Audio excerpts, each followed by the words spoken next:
d'inviter des personnes qui ressemblent à ce que nous souhaitons faire apparaître durant ces soirées.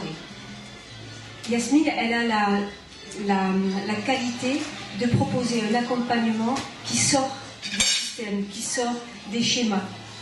C'est-à-dire qu'elle ne va pas plaquer, quand elle reçoit quelqu'un, une grille de lecture, elle ne va pas plaquer un diagnostic, alors que certaines praticiennes de santé, comme on le retrouve par exemple dans les DSM, auraient tendance à plaquer des diagnostics ou des grilles de lecture en fonction de la personne qui reçoit. C'est la méditation, il me semble, qui a permis à Yasmine, plus peut-être avant par rapport à ton parcours, c'est la méditation qui a permis à Yasmine de rencontrer et de proposer une psychiatrie, une psychothérapie en relation et plus proche de l'être humain. Donc je suis très très heureuse de rencontrer Yasmine encore aujourd'hui et je lui laisse la parole.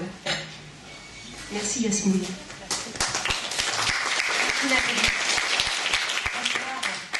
Bonsoir à tous et toutes. Alors, je suis très touchée d'être invitée à parler par Nathalie. En fait, j'ai dit oui parce que c'est Nathalie, en fait. J'ai dit oui. Je n'ai pas réfléchi, en fait. Je me suis dit, j'aime beaucoup. Je sais qu'elle incarne des qualités de cœur qui me plaisent.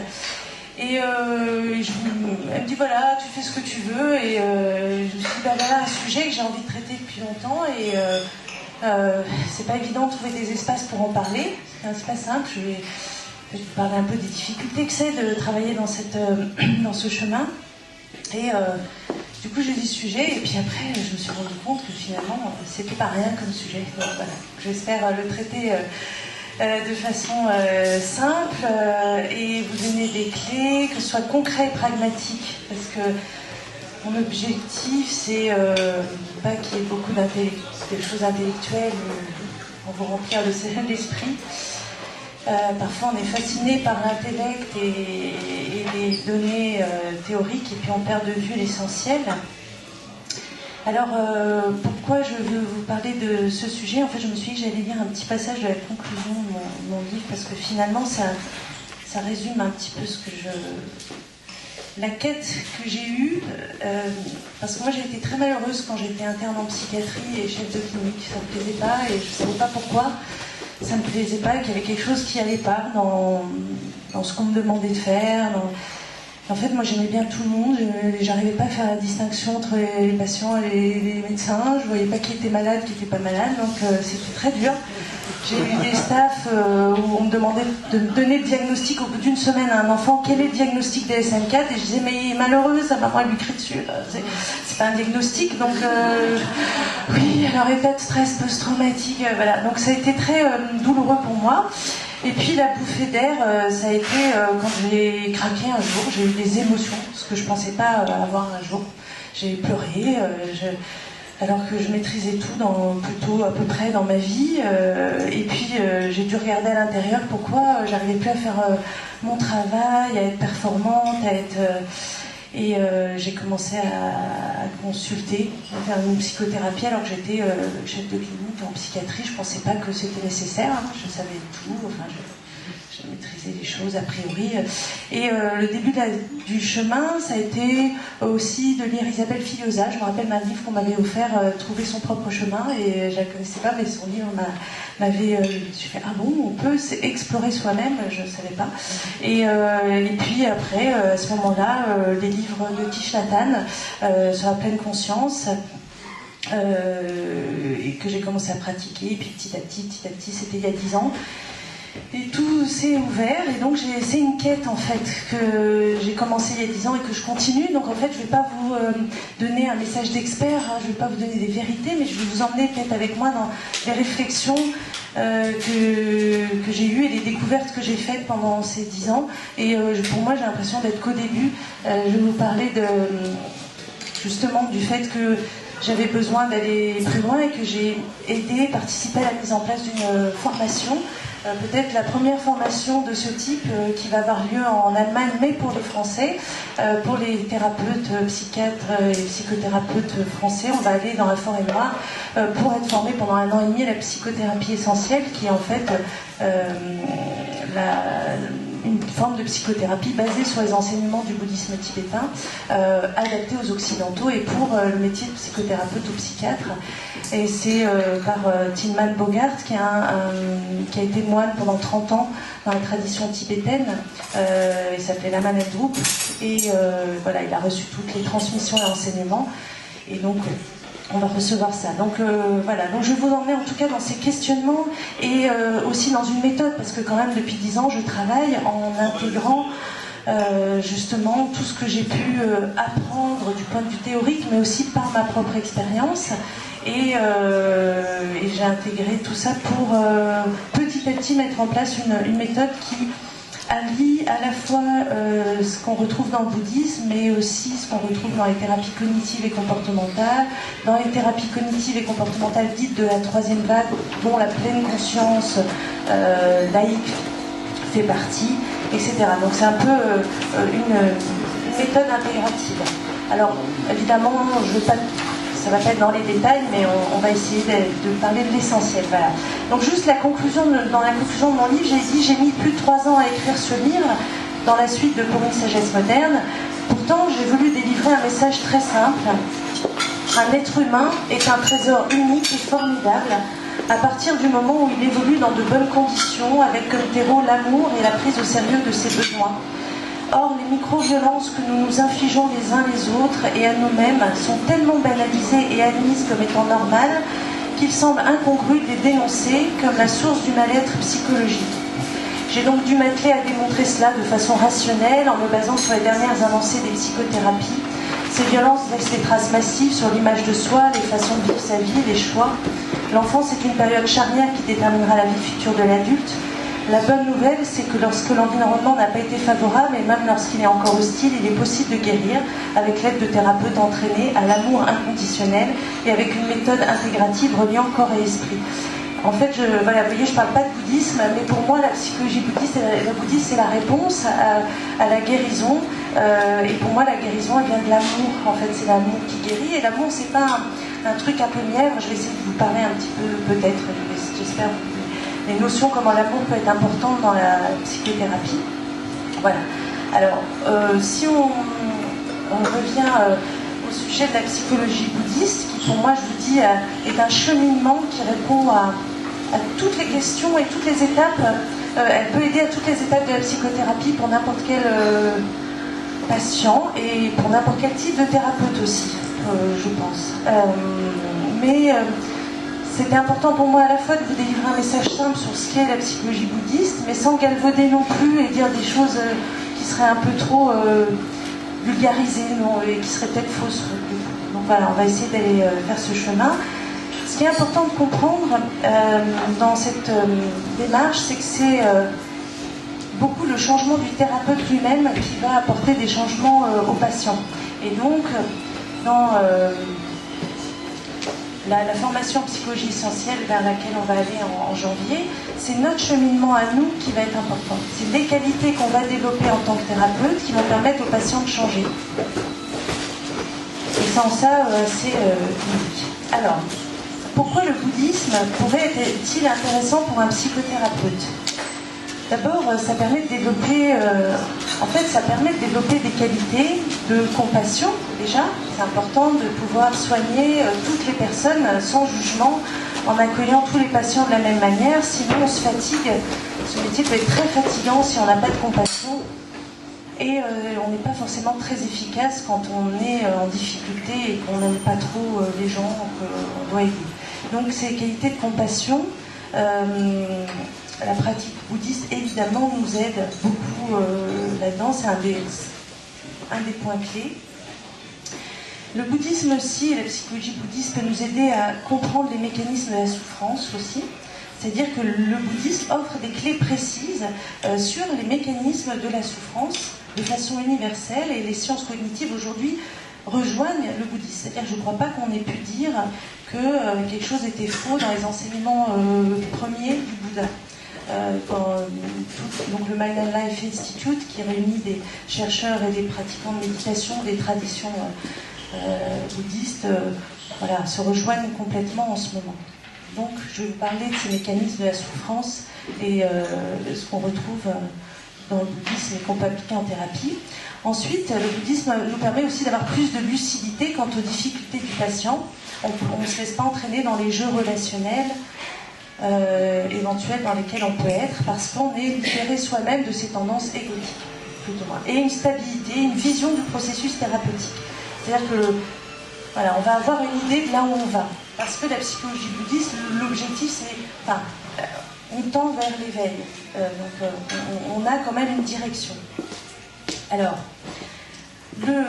c'est quoi la psychologie bouddhiste? En fait, tout le bouddhisme est tourné vers la guérison de l'esprit et des tendances qui créent la souffrance. C'est ça le bouddhisme. C'est pas une religion, c'est même...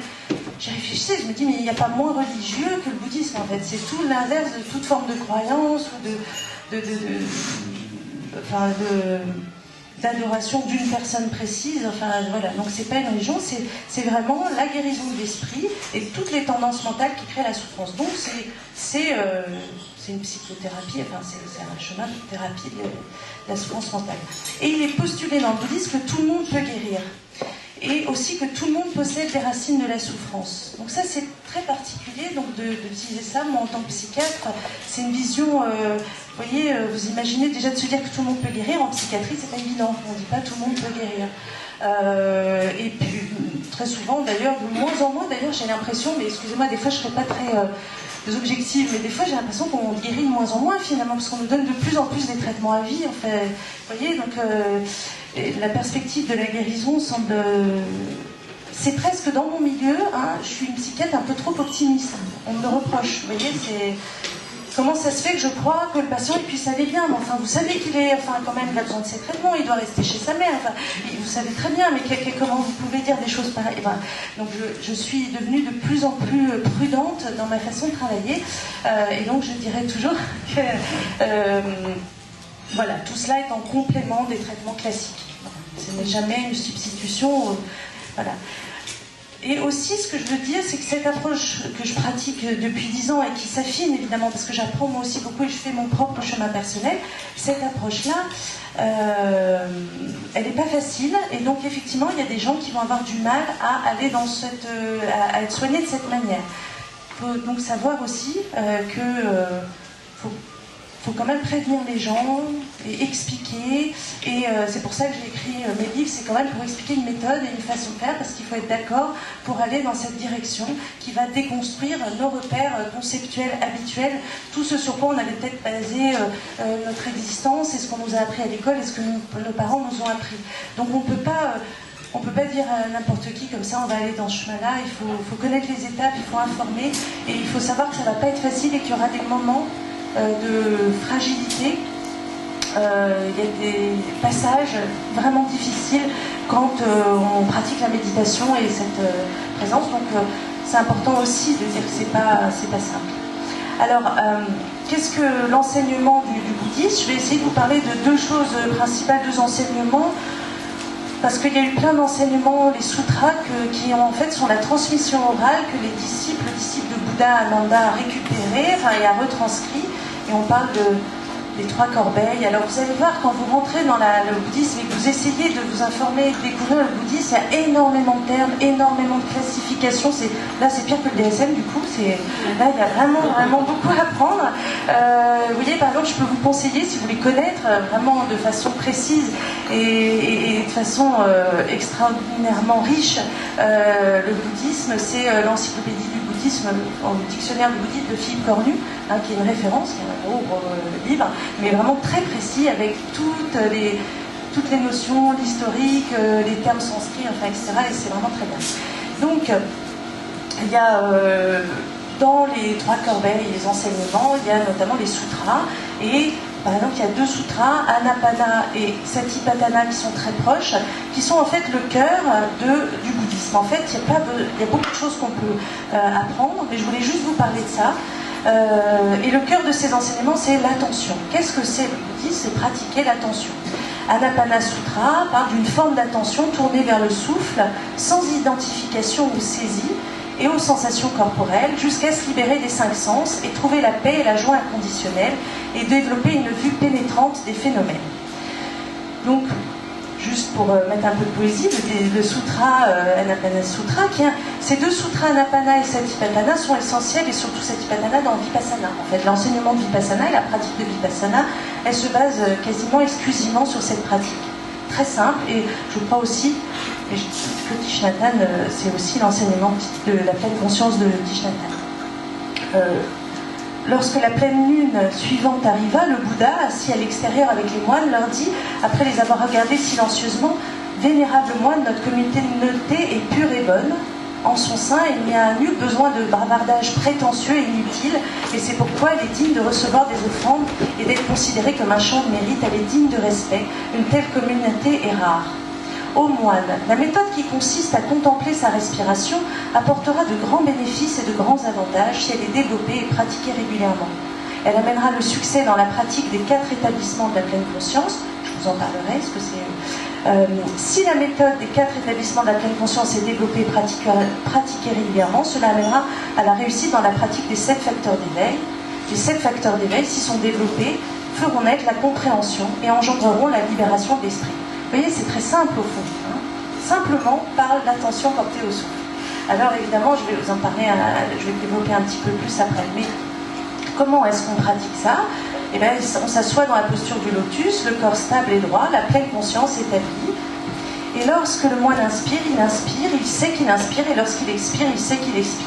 Alors s'ensuit toute une série de phrases. En inspirant longuement, il sait j'inspire longuement. En inspirant brièvement, il sait j'inspire brièvement. Et donc il y a inspirer et être conscient de tout son corps, inspirer et se sentir joyeux, se sentir heureux, conscient de les formations mentales. Je vais détailler après ce que c'est que les formations mentales, c'est un point très important dans le bouddhisme. Inspirer et se sentir heureux, calmer les formations mentales, conscient de son mental, rendre son esprit heureux. J'inspire et je concentre mon mental, la concentration est un point important, je libère mon mental, j'observe la nature impermanente de tous les phénomènes, ça c'est un point aussi très important, la notion d'impermanence, c'est le cœur des enseignements du bouddhisme et qui est fondamental. Nous allons voir ensemble que l'impermanence, elle est fondamentale. Pourquoi ? Dans le processus de guérison, c'est aussi comprendre l'impermanence de ce qui constitue l'idée de soi. Là, je vais parler de l'ego et du soi. Et voilà, c'est un point important en psychothérapie à travailler. J'observe la disparition progressive du désir. Nous parlons aussi du désir comme source de souffrance et comment on travaille avec en psychothérapie. Je contemple la nature non née et non morte de tout phénomène. Là, on sent qu'on commence à être dans des trucs un peu bizarres. La nature non née et non morte des phénomènes. Vous allez voir que dans la psychologie bouddhiste, il y a des étapes. Et aujourd'hui, dans la psychothérapie occidentale, ce qu'on pratique aisément, c'est la pleine conscience, les protocoles MBCT, MBSR, et les thérapies cognitives et comportementales, et celles de la 3e vague. En fait, ces étapes-là, la pleine conscience, c'est le calme mental, la concentration, l'attention portée au corps. Vous voyez, ça c'est les étapes dont je vous ai parlé. Par contre, on n'est pas dans une approche phénoménologique de l'esprit, on ne parle pas de la nature du soi dans ces thérapies qui sont aujourd'hui validées, acceptées dans le monde laïque et de la psychothérapie. Donc c'est là où la psychologie bouddhiste peut nous emmener un cran plus loin. Hein, et voilà, je vais vous revenir sur tout ça. Et donc j'inspire et je contemple le lâcher-prise. Excusez-moi, j'ai un peu soif. J'inspire et je contemple le lâcher-prise. Pratiquer et développer régulièrement, merci, la pleine conscience de la respiration portera ses fruits et sera source de grands bienfaits. Ensuite, il y a le Satipatthana Sutra, qui est en fait très proche, mais qui comporte aussi la version longue qui expose les 4 nobles vérités. En fait, je vous donne une notion clé du bouddhisme, parce que si vous lisez des choses sur le bouddhisme, il y a plein de traditions. Le zen, le zen vietnamien, il y a le bouddhisme tibétain, il y a vous voyez, donc on peut se perdre un petit peu, puis il y a beaucoup de livres, beaucoup de choses, et donc j'ai essayé avec vous de vous donner ce qui peut vraiment être le cœur et qui peut être l'axe avec lequel travailler avec les patients.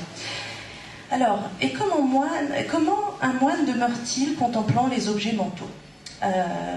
Eh bien, il demeure en observant les 5 empêchements. Quand le désir sensuel est présent en lui, il sait que le désir sensuel est présent en lui. Quand la colère est présente, quand la paresse, la somnolence, l'agitation et les remords sont là, il le sait. C'est les 5 empêchements. Voilà. Et quand le doute est présent, on appelle ça aussi les passions. Voilà, c'est les facteurs qui créent de la souffrance. Un moine aussi observe les 5 agrégats d'attachement. Qu'est-ce que les agrégats d'attachement ? En fait, il contemple la matière, les sensations, les perceptions qui viennent sur les sensations, puis les formations mentales, puis la conscience. Alors c'est quoi ces agrégats? C'est un point très important dans le bouddhisme, c'est l'idée que finalement ce que je pense être la réalité est une construction de mon esprit. Et on va apprendre par la méditation et par la compréhension des phénomènes que finalement les choses ne sont pas solides, permanentes, et on ne peut pas les attraper et les mettre définitivement dans une case. Et l'exemple qu'on comprend, c'est le char. Vous dites c'est un char, mais en fait le char n'existe pas en tant que tel.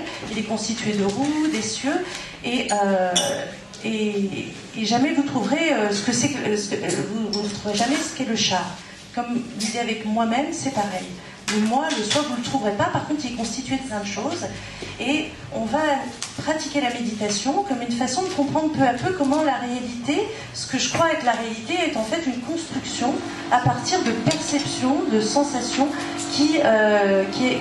Donc, voilà, donc les 5 agrégats, c'est un point très important. Et la méditation nous amène peu à peu à avoir derrière des apparences conceptuelles. Donc ensuite, le moine observe les 6 sphères des sens, l'oreille, le nez, la langue, le corps, l'esprit. Et puis à ce moment-là, il peut observer les 7 facteurs d'éveil, c'est-à-dire l'attention qui est là, l'investigation, l'énergie, la joie, la tranquillité, la concentration, l'équanimité. Alors le terme d'équanimité, c'est le fait d'avoir conscience que toutes les choses sont égales et se valent. Voilà, donc c'est une des qualités d'éveil. Donc vous voyez, l'éveil, on a quelque part déjà une petite définition un petit peu. Les facteurs d'éveil, c'est l'attention, l'investigation, l'énergie, la joie, la tranquillité, la concentration, l'équanimité. Alors on peut se demander avec la poule et l'œuf, c'est-à-dire est-ce que c'est des qualités qu'on doit développer qui vont nous amener à l'éveil, ou est-ce que l'éveil développe ces qualités? Ben, c'est les deux en fait. Donc dans le bouddhisme, dans la psychologie bouddhiste, c'est en permanence un entraînement. On a des méthodes, des moyens pour aller vers l'éveil. Et ces méthodes, c'est déjà presque comme si on incarnait déjà des qualités. On essaie de s'entraîner à les avoir. Et en s'entraînant à les avoir, eh ben, on va finalement les ancrer. Elles vont devenir, on va finalement atteindre ces qualités spontanées. Elles vont devenir spontanées. Donc ça, c'est très bizarre quand même aussi de... Vous imaginez en psychothérapie de dire, voilà, vous allez développer des qualités, le terme même de qualité, et puis que en développant ces qualités, vous allez changer, vous allez être quelqu'un qui va être encore plus plein de qualités. Voilà, c'est des notions pas évidentes, et je vais vous parler avec des cas cliniques, comme c'est difficile. Vous voyez, quand un patient vient, il est suicidaire, il a plein d'angoisse, il ne s'entend pas avec sa femme, il va divorcer. Il ne voit pas qu'en fait, il se crée sa souffrance, que le monde dans lequel il vit, les problèmes qu'il a, c'est parce qu'il a certaines tendances mentales et qu'il manque de certaines qualités, ou en tout cas, c'est pas qu'il en manque, il les a, parce que le postulat du bouddhisme, c'est qu'on a tous en nous les qualités d'éveil, nous sommes tous des Bouddhas, mais c'est que des facteurs mentaux, le désir, l'attachement, des erreurs d'interprétation, notamment sur l'idée qu'il y a un soi et l'ego, vont faire que je vais commencer à obscurcir les choses, et je vais me compliquer la vie, et mes qualités vont plus pouvoir se manifester. Donc, et du coup, je vais créer des problèmes. Donc, vous voyez, on voit déjà comment l'approche de la psychologie bouddhiste, elle est vraiment prendre la responsabilité de son esprit. C'est la première étape, c'est est-ce que la personne qui est en souffrance, elle est prête à prendre la responsabilité de son esprit, d'aller regarder et d'aller cultiver autre chose. Donc les facteurs d'éveil. Et puis le moine demeure en observant les 4 nobles vérités. Alors c'est quoi les 4 nobles vérités? Le cœur du bouddhisme, c'est quand même un point important. Ceci est la souffrance, ceci est l'origine de la souffrance, ceci est la cessation de la souffrance, et ceci est la voie qui mène à la cessation de la souffrance. Mais qu'est-ce que moine que la noble vérité de l'origine de la souffrance? C'est le désir ardent qui donne lieu à la renaissance liée au plaisir, à savoir le désir des sens, le désir d'exister et le désir de ne pas exister. C'est bizarre aussi ça, voilà, vous voyez, il faut prendre du temps. Moi, tout ça, c'est des choses que j'ai, à la fois, je pouvais un peu comprendre du point de vue intellectuel, mais il faut aussi l'avoir vécu pour que ça commence à résonner. D'ailleurs, je ne vous ai pas dit au début un point important. je ne prétends pas vous donner un enseignement, moi, sur l'éveil. Je ne pourrais pas, ce ne serait pas éthique. Je vous transmets, c'est pour ça que je vous cite des choses qui ne m'appartiennent pas. Vous allez voir, je vais aussi vous citer un enseignement vraiment un grand enseignant qui a été... apparemment, j'ai appris ça aujourd'hui, qu'il était en fait le film Little Buddha, c'est son histoire, c'est un petit occidental qui est en fait aujourd'hui Trinley Rinpoche, qui est quelqu'un de magnifique, et son enseignement, je vous recommanderais de le lire, vous pourrez le télécharger sur internet, un enseignement qu'il a donné à Dakpo en 2012 sur les 4 placements d'intention. C'est magnifique, c'est 100 pages, mais c'est voilà, donc je vais vous citer des passages parce que je ne pourrais pas, moi, n'ayant pas reçu une transmission officielle, n'ayant pas été, vous voyez, c'est précieux ces enseignements. Et alors c'est précieux, je me suis dit tiens, pourquoi c'est précieux? Parce qu'on pourrait dire, ça veut dire que tu penses que c'est supérieur. Et je me suis dit non, c'est comme si votre grand-mère elle vous donne un cadeau, c'est précieux. C'est pas, ça veut pas dire que c'est le plus beau cadeau du monde, mais c'est précieux parce qu'on vous a donné quelque chose. Donc moi je vais vous donner ce qu'on m'a donné. Voilà, ce que j'ai appris, je vous le donne. Voilà, on le partage ensemble en tout cas. Et c'est précieux et je ne voudrais pas donc qu'il y ait confusion. Je ne prétends pas du tout moi avoir atteint l'éveil et vous transmettre. Je suis pas un maître spirituel, mais je vous transmets ce que j'ai appris. Parce que je crois que ça peut être intéressant à notre époque et dans le soin. Alors, l'origine de la souffrance, c'est le désir ardent. C'est ça le désir. C'est le désir qui va créer la souffrance. C'est le désir des sens, manger, boire, le désir sexuel, mais aussi le désir d'exister et le désir de ne pas exister. Le désir d'exister, c'est cette question de l'ego, c'est je veux maintenir un sens de moi continu et je veux avoir une existence et je veux prouver que je suis solide, voilà, ça c'est une cause de souffrance. Et le désir de ne pas exister aussi, c'est l'autre tendance et qu'on retrouve souvent quand on dit je disparais, je me suicidais, enfin voilà, on a tous en nous cette tendance à la fois de vouloir prouver qu'on est là, mais en même temps de se carapater et de pas être dans ce monde hostile et terrible, enfin vous voyez, donc voilà. Et donc ce désir prend racine dans les formes visibles, les sons, les odeurs, les saveurs, les impressions tactiles, les objets mentaux qui procurent joie et plaisir. En fait, tous les sens qui donnent du plaisir vont créer de la souffrance à partir du moment où il y a désir de reproduire l'expérience. En fait, c'est pas le problème n'est pas de ressentir du plaisir ou de la joie, c'est le fait de s'accrocher à ça et de vouloir que ça dure. C'est la cause de souffrance. Et c'est très intéressant de voir que le protocole MBCT, Mindfulness Based Cognitive Therapy, pour la prévention de la rechute dépressive, tout le cœur du protocole est basé sur le fait qu'on apprend aux personnes dépressives qu'elles sont dépressives parce qu'elles s'attachent au plaisir, qu'elles veulent tout le temps se sentir bien et qu'elles ne supportent pas d'aller mal. Donc on leur apprend dans MBCT à commencer à lâcher le désir, en fait. Donc on travaille sur la première noble vérité. On leur montre que la cause de souffrance, c'est le fait de chercher le plaisir. C'est paradoxal. Parce que dans les hôpitaux, on dira, vous savez, il est déprimé parce qu'il cherche le plaisir. Pas encore. Ça viendra, mais pas encore. Mais c'est les thérapeutes cognitivistes à l'origine du protocole MBCT, ils ont vraiment montré par des recherches très intéressantes ce mécanisme-là. Et ce mécanisme, c'est ce qu'on appelle aussi l'évitement expérientiel dans les thérapies cognitives. C'est le fait que quand la plupart des gens, et on retrouve l'évitement expérientiel dans tous les problèmes psychologiques, c'est transdiagnostic. Aujourd'hui, il y a une vraie révolution qui s'opère quand même dans le soin et la psychiatrie, c'est qu'on commence à aller dans le transdiagnostic. On dit, mais finalement, il y a des trucs communs à toutes les maladies, l'anorexie, l'alcoolisme, les phobies, l'anxiété, la dépression. C'est le fait que tous ces gens, quand ils ressentent une émotion difficile, quand ils vivent un truc difficile, une douleur physique ou de l'angoisse, eh ben, ils ne sont pas d'accord. Et ils ne voudraient pas ressentir ça. Et ils voudraient se sentir tout en bien. Ça, c'est quand même donné. Donc, voilà. Donc, les TCC ont rejoint l'enseignement de la première vérité, la première noble vérité. Qu'est-ce que moi, la noble vérité de la cessation de la souffrance? Eh bien, c'est la disparition, l'extinction complète, l'abandon et la libération de ce désir. C'est simple, en fait. Qu'est-ce que moi, la noble vérité du chemin qui conduit à la cessation de la souffrance? Comment on fait? Quel est le chemin pour arrêter de souffrir et se libérer de ce désir? Parce qu'il ne suffit pas de se dire j'arrête d'être dans le désir, ça ne va pas marcher. Vous voyez, c'est parce que ça peut être.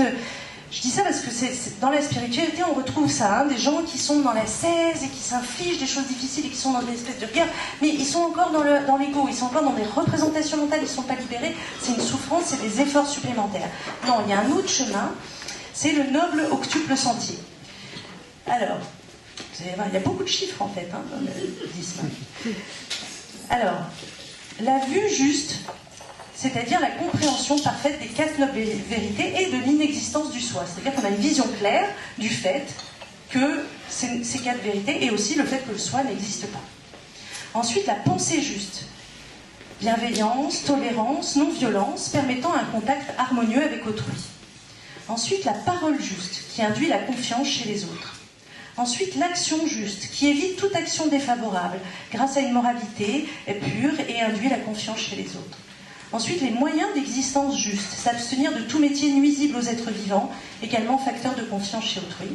Ensuite, l'effort juste, qui affranchit des obstacles liés aux passions, c'est-à-dire c'est l'effort qu'on va faire quand on est soumis à ces passions, ces émotions dont j'ai un petit peu parlé déjà tout à l'heure, qui étaient la colère, je vais redire, mais il y en a 10 en tête, mais il y en a quelques-uns qu'on voyait déjà ici, la somnolence, la paresse, l'agitation, le remords, le doute, le désir sensuel, etc. Il faut quand même des efforts pour travailler sur ces passions.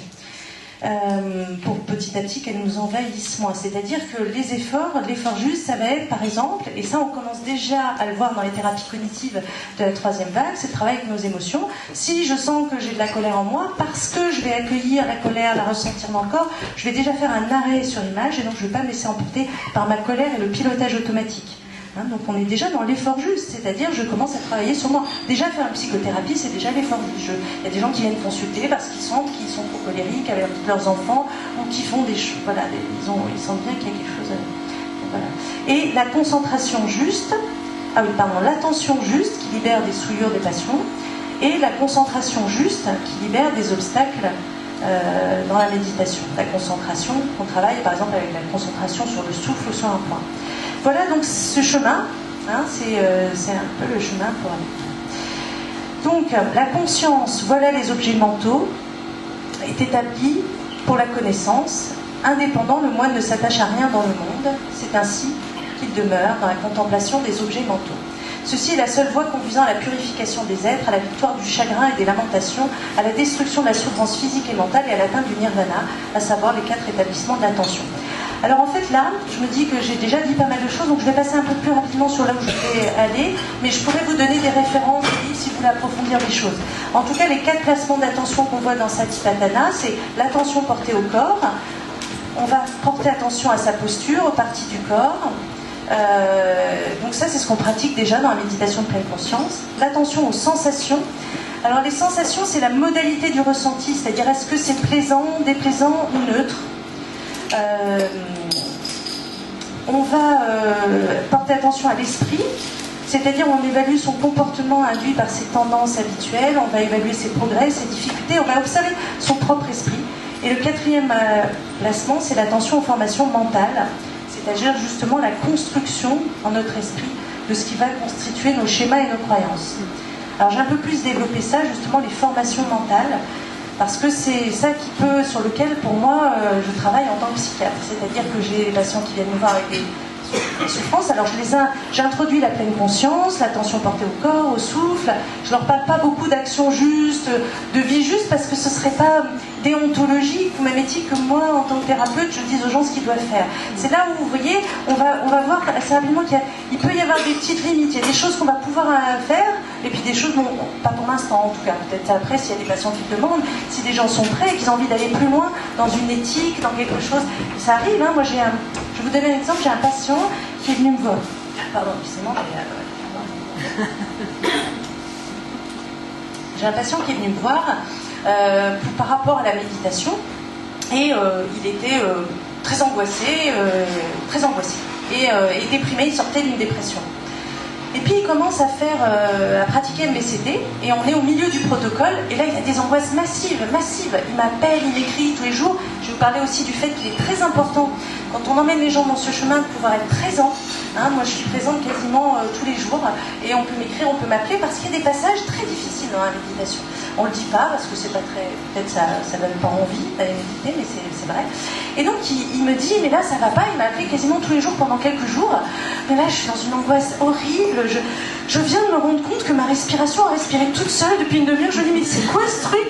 En fait c'est pas moi, c'est qui respire? Donc, vous voyez, il a pris conscience de façon très aiguë et très rapide de la vacuité ou de la nature de la réalité. Donc vous voyez aussi, ce qui est important de savoir, c'est que les gens n'évoluent pas tous au même rythme. Et il y a des gens qui, des fois, au bout d'un mois, vont vivre des trucs complètement très très puissants au niveau de la compréhension. D'autres, au bout de plusieurs années, ils seront toujours au même point, chacun son évolution. Donc il m'appelle et tout, il était là. Bon. Je dis écoutez, voilà. Il me dit oui, j'ai mon autre psychiatre, vous savez, j'avais un traitement. C'est classique aussi quand les patients commencent à toucher des choses comme ça, ils paniquent, ils vont pas bien. Et très souvent, ils vont aller rencontrer quelqu'un d'autre qui va dire va voir ton psychiatre et reprendre ton traitement. Ou le psychiatre dit mais ça va pas, vous êtes grave, vous êtes vraiment malade, c'est pas du tout bon pour vous et qu'est-ce que vous faites, etc. Donc là, lui, j'ai dit écoutez, vous faites comme vous voulez parce que j'ai déjà eu des histoires comme ça. Je me suis dit bon, je veux pas passer pour quelqu'un qui fait des choses bizarres. Donc si les gens sont pas prêts, ils sont pas prêts. Je dis écoutez vous. Peut-être que vous avez besoin d'un traitement, peut-être qu'il faut arrêter la méditation pour vous, peut-être que tout ça c'est pas juste pour vous, etc. Il me dit, mais je lui dis voilà, en même temps c'est intéressant ce que vous traversez. Et donc il a quand même continué, il a dit je veux quand même continuer. Et déjà au bout d'une semaine il était beaucoup mieux. Et il vient me voir et il me dit, vous savez docteur, je commence à me poser des questions sur mon travail parce que je suis humoriste et j'arrête pas de dire du mal de tout le monde. Et c'est horrible, quoi. Enfin, je veux dire, il me dit, c'est pas bon non pour mon karma. Je n'en ai jamais parlé, hein. Et il me dit, je suis méchant, je me moque des gens, je les rabaisse. Et j'avais rien dit, et voilà. Et je fais, bah, écoutez, non, mais vous pouvez être peut-être le premier humoriste humaniste. On en a besoin en ce moment d'humoristes un peu plus, vous voyez, moins râler pâquerette, quoi. Et il travaille, enfin bon, je peux rien dire de plus, mais voilà, bon, bref. Il représente le monde d'aujourd'hui, la télé d'aujourd'hui, voilà, bref. Donc, il a eu une prise de conscience comme ça, éthique. C'est parce qu'il en a eu une prise de conscience et qu'il a envie d'aller plus loin que peut-être je vais ouvrir ce champ, mais je le ferai pas, sinon, c'est pas mon rôle. Alors, donc, l'attention à l'esprit, les formations mentales. Alors, les formations mentales, c'est tous les phénomènes de base de notre expérience. Et en fait, il y a 5 sortes de formations mentales. C'est-à-dire que à chaque instant, en fait, vous voyez, il y a l'instant là. Vous le vivez, mais vous le vivez avec plein de couches, quoi. C'est comme si c'était un millefeuille, quoi. Il y a plein de couches de façon de le vivre et simultané, concomitant en même temps. Et donc les facteurs mentaux qui interviennent comme ça, les formations mentales qui interviennent de façon spontanée, tant qu'on n'est pas libéré et dans le nirvana, alors il y a les 10 entraves, les obstacles, alors il y a 10, encore un chiffre, voilà, mais je les cite parce que chacun nous fait avancer un petit peu. Il y a la croyance à la personnalité, hein, la croyance au fait que j'existe et je suis quelqu'un avec ma personnalité, mon style, moi je suis quelqu'un de dynamique, moi je suis... Ensuite, le doute. Le doute, c'est un point très important. De plus en plus, je me suis rendu compte que la question du doute, c'est un point en thérapie fondamental. Les gens doutent, ils viennent, je sais pas quoi faire, docteur, je dois quitter mon mari ou pas, je dois acheter l'appartement ou pas, mais dites-moi. Ouais, non, mais alors je dis, bon, bah, acheter l'appartement. Oui, mais quand même, il faut pas. Ah oui, vous avez raison, bah, il faut pas. Oui, mais quand même. Et vous avez jamais vu ça? Et je dis, c'est comme un métronome, vous savez, leur esprit. Le doute. Et en fait, c'est un obstacle et on doit travailler avec le doute lui-même. Et c'est très souvent qu'on a dit, mais en fait, vous doutez en fait. Ah ouais, c'est vrai, je doute tout le temps. Et on va travailler sur le doute. Parce qu'ils attendent une réponse. Si vous tombez dans le panneau des sites et c'est très stressant quand on veut leur donner des réponses. On n'y arrive pas nous-mêmes. Mais par contre, si on dit, ah, je vois que votre esprit, là, il passe son temps à passer d'une chose au contraire, une chose au contraire. Et ça, c'est parce que l'esprit n'est pas apaisé. Il y a autre chose derrière le doute. Il y a d'autres façons de comprendre la réalité.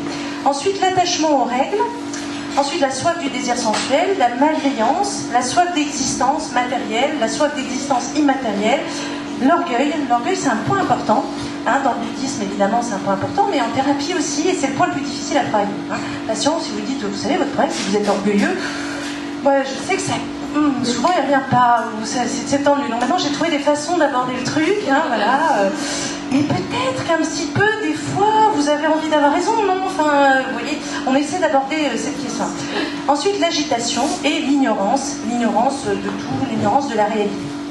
Ces obstacles. Alors, toujours dans les formations mentales, les agrégats dont je vous ai parlé, les 5 skandhas aussi, c'est les seuls constituants de ce qui est communément appelé une personne, un être. Ce sont les aspects sous lesquels le bouddhisme a résumé tous les phénomènes physiques et mentaux d'existence. L'attachement à 1 ou 5 agrégats, s'il n'est pas tranché, provoque la souffrance chez celui qui croit en son existence et n'a pas conscience de l'impermanence des phénomènes ni de l'absence de soi. Je vous ai parlé de la métaphore du chat. Je ne vais pas vous citer les 5 agrégats. Enfin, j'ai dit rapidement la forme, les sensations et perceptions, j'en ai parlé tout à l'heure, mais les formations volitionnelles, le samsara, la notion de samsara, je reviendrai un peu dessus, mais c'est justement le fait que on répète des choses en fonction de notre passé. On veut des choses qui sont conditionnées par ce qu'on a vécu avant, par des mémoires. Voilà. Et puis dans les 5 agrégats, la conscience qui est la base d'une croyance en la dualité sujet-objet. En fait, la conscience, c'est l'œil, l'oreille, le nez, le goût, le corps, la conscience mentale.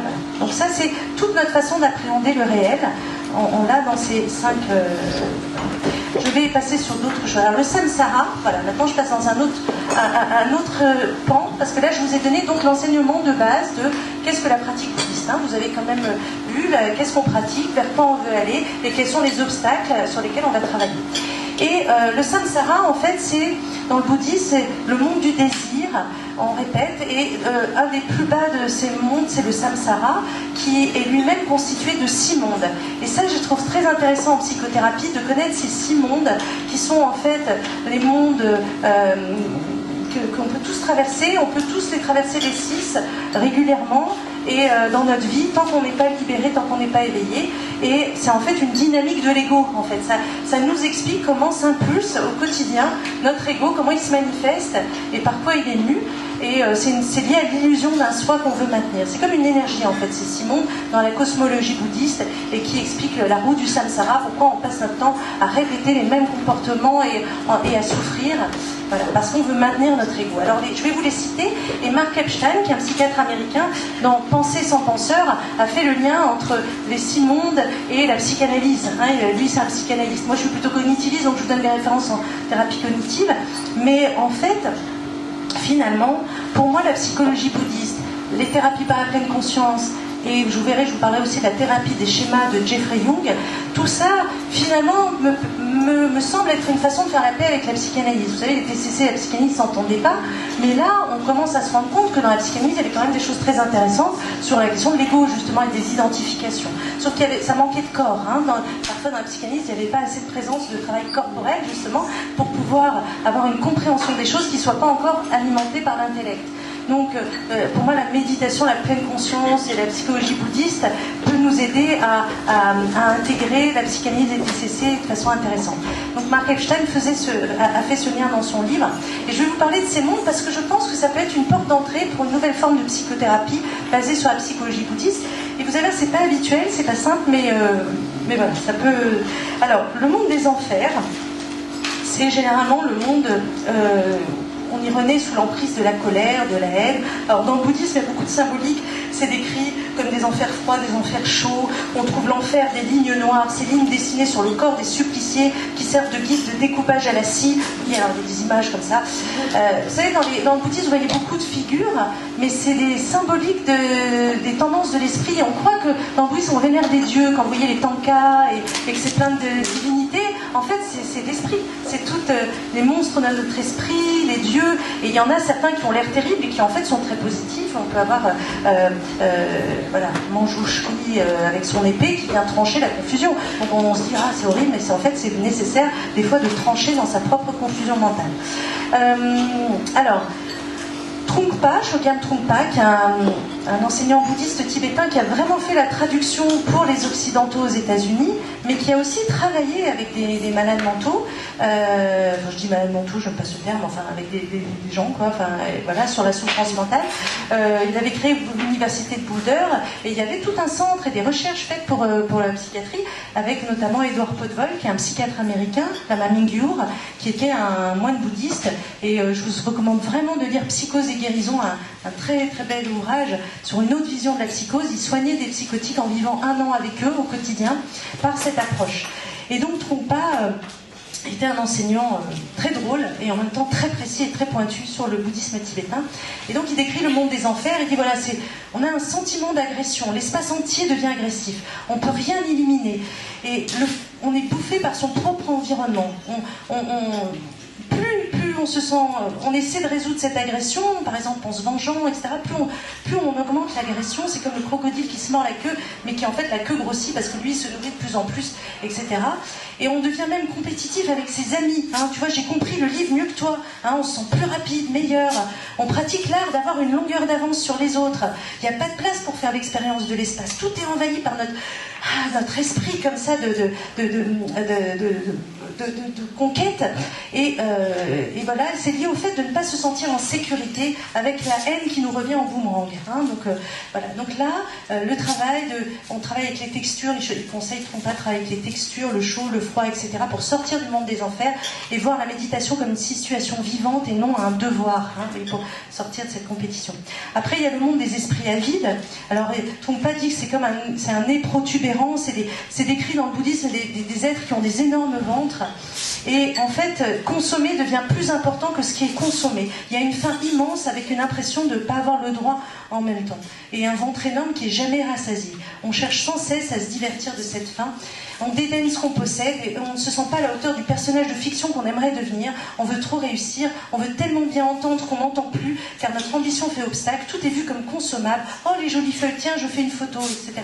On veut tout manger, tout manger. Vous voyez, on voit, je ne sais pas si vous voyez avec vos patients, mais les esprits avides, on peut voir des gens qui sont dans cette... Nous-mêmes aussi, hein, on peut être dans cette tonalité. Évidemment, on peut tous être dans les 6 mondes. Hein. Mais vous voyez, des patients, évidemment, on pense à des patients qui ont des troubles alimentaires, la boulimie, mais les addictions, etc. Et vous voyez comme ça pourrait être intéressant de travailler à prendre conscience, et ça m'arrive des fois de faire prendre conscience à des patients qui sont dans une avidité permanente, et dans ces mondes-là, le monde des fantômes affamés, la nourriture brûle. C'est-à-dire qu'ils ont très faim, mais même s'ils mangent, ça va leur faire mal. Ils ne seront jamais nourris. On voit ça avec l'affectif, par exemple. Hein, le besoin d'amour, besoin affectif dans la relation, et on n'est jamais assez nourri et tu m'aimes pas assez, ou les gens qui ne peuvent pas recevoir quelque chose. Donc là, on va travailler, alors l'éveil peut arriver quand on ne sait plus si on a faim ou si on aime avoir faim. La peur de ne pas arriver à obtenir ce qu'on veut, c'est-à-dire le vide, peut alors être un chemin d'ouverture. Je vais vous parler aussi de la traversée du vide, et c'est vraiment un point très important. Toutes les émotions difficiles vont être un chemin d'accès et d'éveil, en fait. Dans la psychologie, et quand on aborde la thérapie par la psychologie bouddhiste, on va voir que toute difficulté est un chemin de compréhension, d'apprentissage, et des émotions difficiles particulièrement. Et Jean Cotreau, dans les thérapies cognitives, disait que les émotions sont la voie royale vers les cognitions. Donc, je vous parlerai des autres mondes, mais je vais en profiter pour vous donner des étapes déjà, comme ça on avance. Il y a, en général en thérapie, les gens viennent, comme je vous ai dit, ils sont dans l'évitement d'expériences émotionnelles. Sinon, ils n'auraient pas vraiment de problème psychologique. En tout cas, c'est une des causes des problèmes psychologiques. Donc ils viennent, l'objectif, ça va être de travailler sur l'acceptation des émotions difficiles, hein, ne plus être dans l'évitement. Donc il y a plein d'étapes pour commencer à accepter, à accueillir la tristesse, l'anxiété, la peur, la ressentir dans le corps, etc., sans réagir. C'est pas évident, ça met du temps. Des fois 2 à 3 ans de travail pour simplement pouvoir tourner la caméra à l'intérieur et ressentir l'émotion. Ensuite, on va... cette émotion, petit à petit, on va découvrir qu'elle va nous apprendre des choses sur qui nous sommes. Ça, c'est l'autre chemin. Et ça, ce pan-là, de comment les émotions difficiles et le travail avec le corps nous amènent vers notre vraie nature et l'essence, etc., c'est les thérapeutes américains qui m'ont appris ça. Je vous ai parlé de Mark Epstein, il y a John Wellwood, il y a Almas, A-L-M-2-A-S, qui est un thérapeute américain extraordinaire, qui montre comment la traversée du vide est le chemin de l'éveil, en fait, et la traversée des émotions les pires. Parce que c'est normal, en fait, c'est quand on déconstruit, on se sent paniqué, on ne sait plus qui on est, et c'est là que c'est intéressant. C'est là qu'on commence à toucher la vacuité, les compréhensions de ce qui existe derrière tout notre mental et nos formations mentales. Donc voilà. Donc là, on travaille sur ça. Après, dans les autres mondes, le monde des animaux, c'est le monde de l'ignorance, du sans-gêne. On poursuit son but avec beaucoup de sérieux, comme les animaux. Ils parlent du porc, du sanglier, là, qui monte, voilà, et on est entêté, et on est sans discernement, mais de façon très sincère, hein, voilà. Et il y a une paranoïa de ne pas arriver au but. La peur devient de l'obstination. Ça, c'est une tendance mentale, donc le monde des animaux. Après, il y a le monde humain, c'est le monde du vouloir saisir. On a le sentiment d'être perdu, d'être en manque, d'une certaine nostalgie. Et on veut atteindre la perfection. On est critique avec autrui. On veut magnétiser toutes les meilleures qualités de tout le monde, ce qu'il y a de plus neuf, de plus raffiné. Et on développe son propre style, sa propre idéologie. On a une jalousie très ambitieuse. On est à la fois très occupé et mécontent à l'extrême. mais c'est favorable pourtant à l'étude spirituelle. Le monde des humains est celui qui est le plus proche de l'éveil et d'aller vers Bouddha. Donc on est, je pense, pas mal ici dans le monde des humains quand même. On aime bien savoir, on aime bien apprendre, on aime bien lire. J'adore comment Trungpa décrit ce monde-là, mais qu'en même temps, ça va donner des gens qui vont lire beaucoup, apprendre beaucoup. Et moi, je pense que je suis là-dedans. Enfin, voilà, et c'est ce qui m'a fait. Vous m'avez ici, je suis complètement humaine, voilà pour l'instant. Mais c'est favorable à l'étude spirituelle et ça peut amener vers l'éveil. Donc on ne sait jamais. Voilà. Le monde des asuras, ensuite, des demi-dieux, c'est le monde de la jalousie et de l'envie, avec une paranoïa extrême, et on est très efficace et très exact. C'est un monde dans lequel on a un orgueil qui est sur la défensive. On veut tout accomplir sur le champ, on est inattaquable. Tout est vu comme un jeu où il faut affronter des adversaires, et c'est une mentalité de comparaison excessive. On se compare aux autres, etc. Et je sais pas, ça me fait penser à Facebook, je sais pas quoi. Facebook, j'ai l'impression que en fait, ça nous a été délivré pour nous faire travailler sur notre spiritualité, parce que ça nous révèle toutes nos tendances. Enfin, vous voyez, les autres, lui, il a ça, moi je fais pas, il fait ça, moi je fais pas. Vous voyez, la jalousie, la comparaison, on est complètement dans les tendances. Mais comme on est en train de cheminer, c'est pas grave, on n'est pas atteint par tout ça. Mais la colère aussi, on est en colère quand on va les autres. Et pour finir, le monde des dieux. Alors oui, celui-là, c'est un peu encore plus proche, mais on est dans les dieux, on est dans le matérialisme spirituel, en fait. Il y a une grande absorption méditative, mais j'adore Trungpa, il dit qu'en fait, la conscience de soi est colossale, et qu'en fait, on remplit l'espace, c'est comme si on essayait d'entrer en soi-même avec soi-même, vous voyez. Ça vient en courant. Voilà, c'est un peu ça, le monde des dieux, quoi. On est tellement extraordinaire dans la méditation, on a atteint des états extraordinaires, mais on ne s'est pas libéré du tout de la conscience de soi.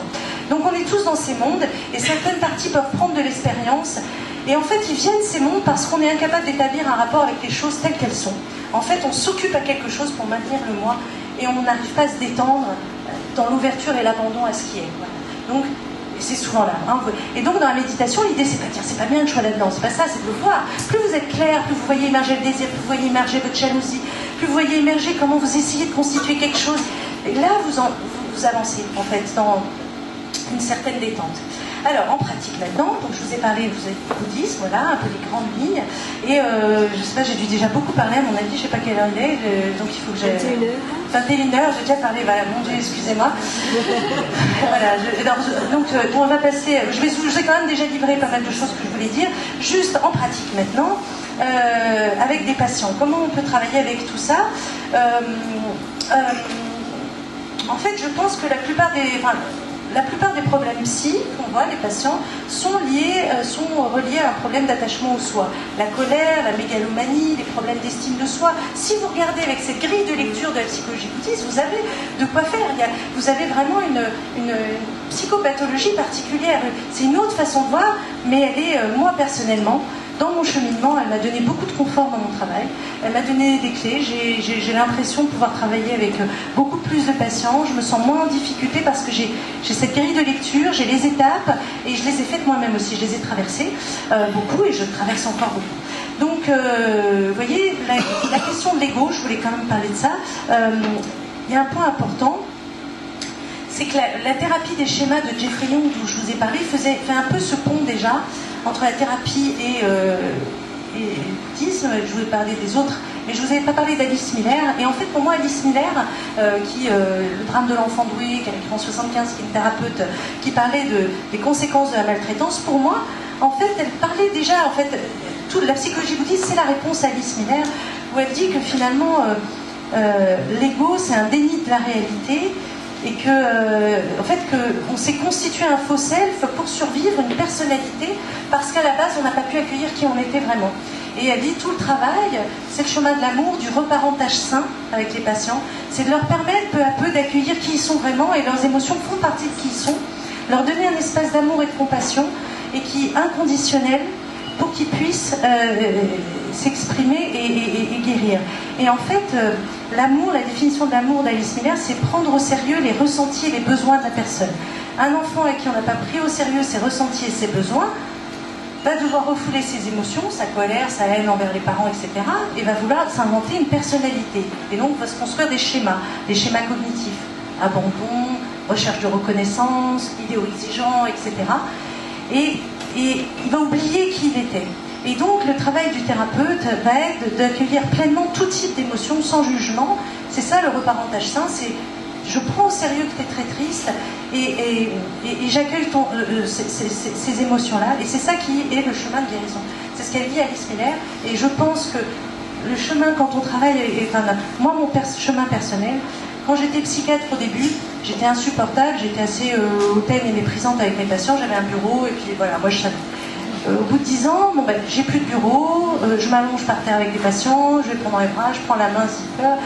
Je fais plus grand chose en fait. Avant je faisais beaucoup de choses, je fais plus grand chose, mais mon attitude, ma façon d'être, le fait que moi-même je sois détendue, que j'ai pas peur de leur peur, que personnellement j'ai un peu moins, j'ai encore beaucoup de saisie égoïste, mais je veux dire je suis moins préoccupée par le fait que est-ce qu'il va me trouver bien comme psychiatre, est-ce que ma réputation va être bonne, est-ce que je vais gagner assez d'argent, est-ce que je vais pouvoir gérer mon cabinet, etc.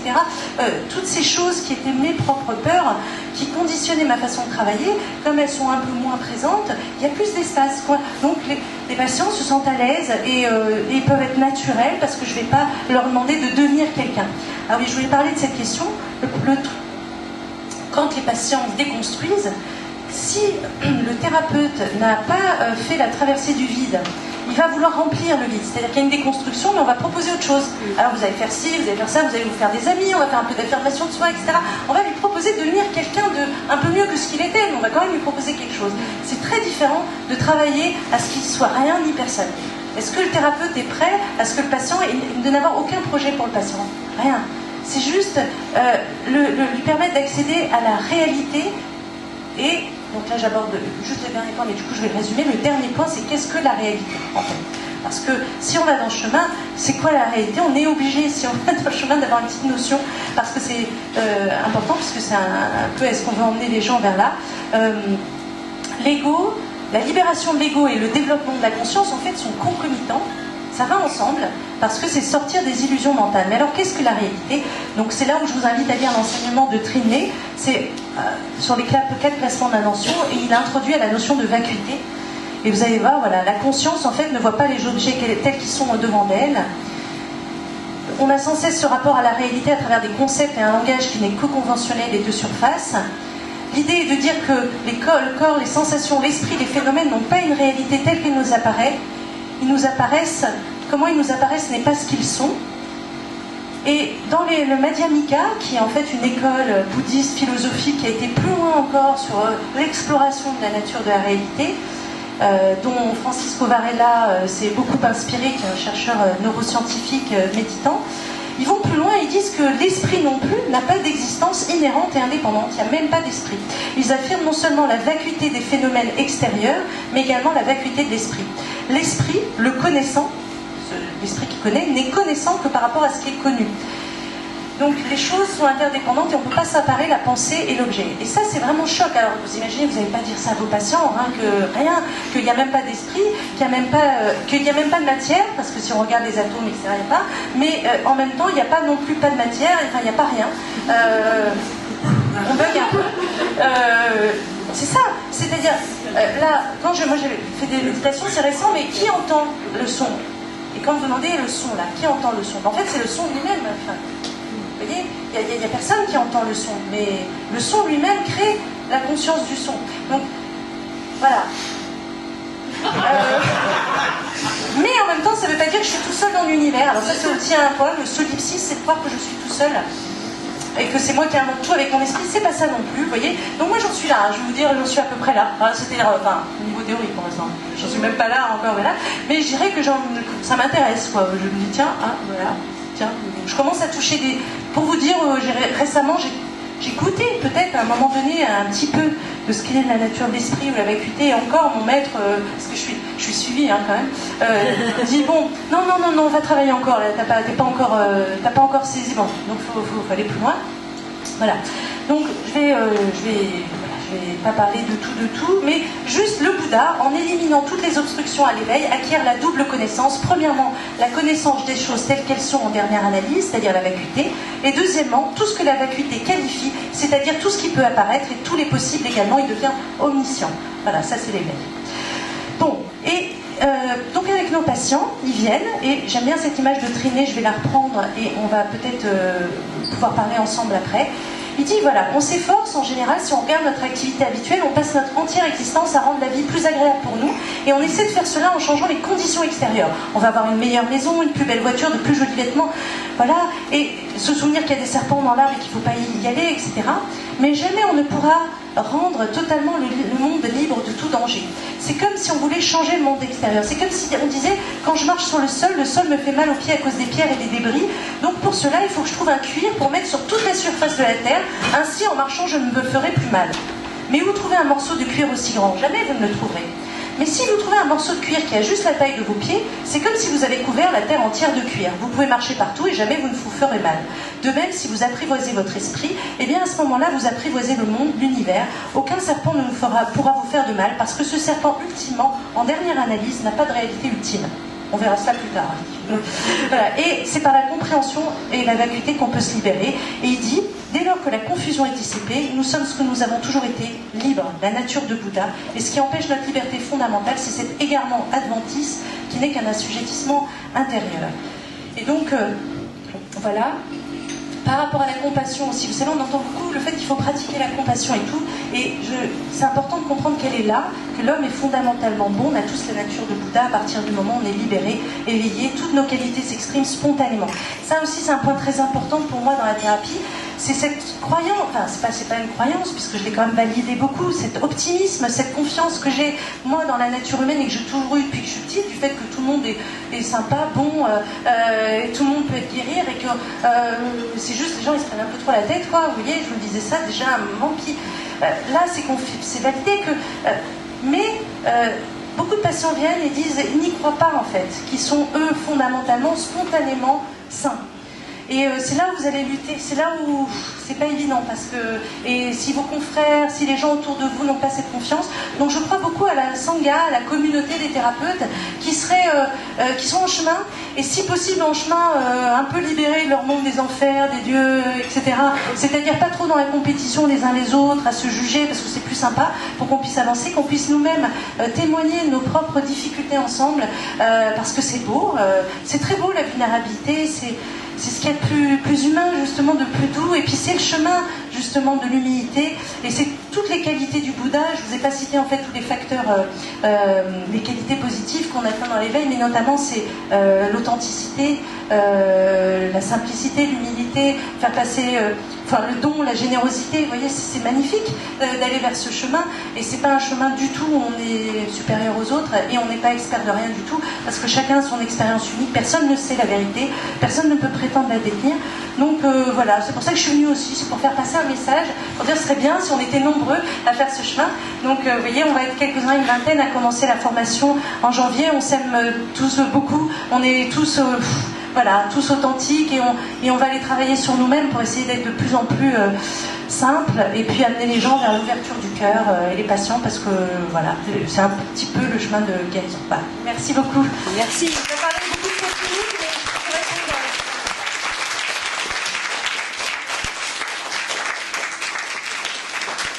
C'est bien, quel plaisir. Merci beaucoup. Alors, en fin de compte, on se rend compte que quand il y a du trop, pourquoi pas? Quand il y a du moins, pourquoi pas? Pourquoi vouloir être heureux quand on est malheureux? Pourquoi ne pas accepter d'être malheureux et finalement ça nous amène à être heureux? Est-ce que c'est bien cela? Oui, tout est ok. Ce que nous allons faire maintenant, je vous propose 10 minutes de pause. Pendant ces 10 minutes, Axel va s'occuper de vendre, si certains veulent acquérir l'ouvrage de Yasmine, ici dans ce coin-là, et Yasmine s'occupera, on va quand même la laisser prendre une pause, de faire d'écrire un petit texte sur chaque ouvrage qui sera achevé. Si ça vous convient bien, dans des dédicaces. On se obligés, voilà. On se retrouve d'ici 10 minutes, ça vous convient bien? À tout de suite, merci. Est-ce que tout le monde est bien réinstallé? Ni plus, ni moins. Les autres qui arrivent. Voilà ce que nous proposons.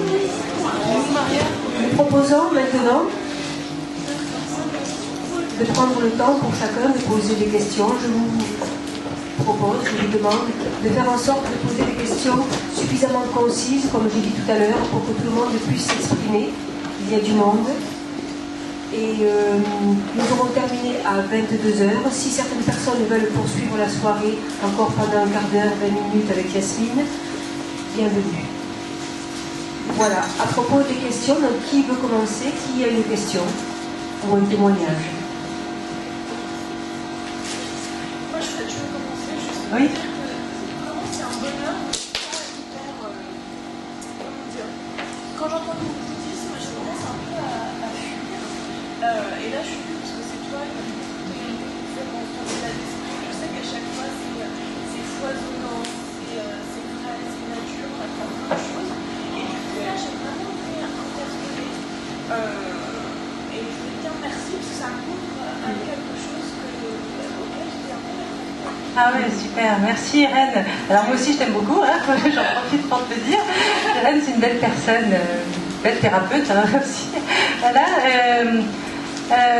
merci beaucoup. Oui, c'est un petit peu...